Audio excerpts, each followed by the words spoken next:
Good day, and thank you for joining this webinar titled Ferry Design and Operations in a Time of COVID.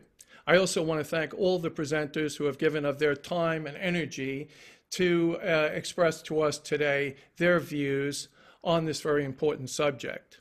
Of all the modes of transit, ferries, bus, subway, and rail, ferries are generally the most resistant to viral transmission because passengers can usually access outdoor space.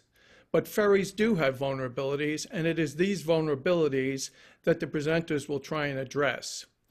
This conference will review the science relative to ferry operations, what are some of the gaps in protection are, and how they could be addressed. As many of you are aware, I retired recently after spending a number of years as a senior executive in the ferry sector of the maritime industry.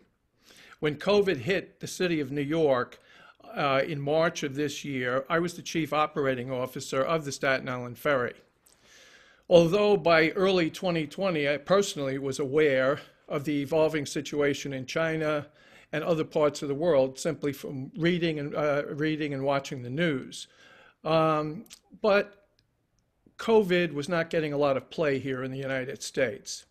In early March, we received our first inquiry from City Hall regarding COVID-19, which was primarily centered on supply chain issues. In other words, do we foresee any issues whereby a disruption in a supply chain from overseas might affect the continuity of our operations?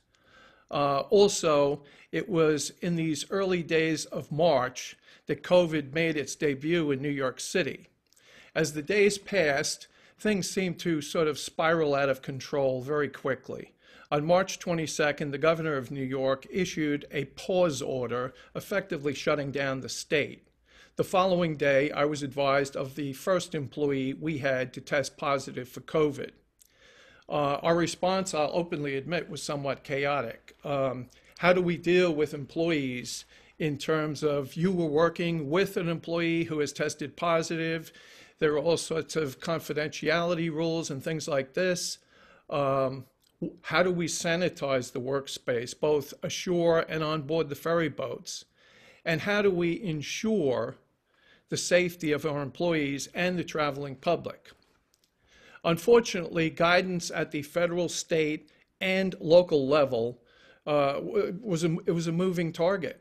By the end of March, we had reduced service to about 40% of our published schedule as our ridership declined over 90%. I can honestly say we muddled our way through April and May, after which we started to restore service incrementally. It was an unnerving experience for everyone, but our employees did a great job in keeping things running for those essential employees who kept the city's medical facilities open, along with supermarkets, banks, and essential public services. This webinar will speak to a variety of measures we now consider standard to be able to operate safely in this time of COVID.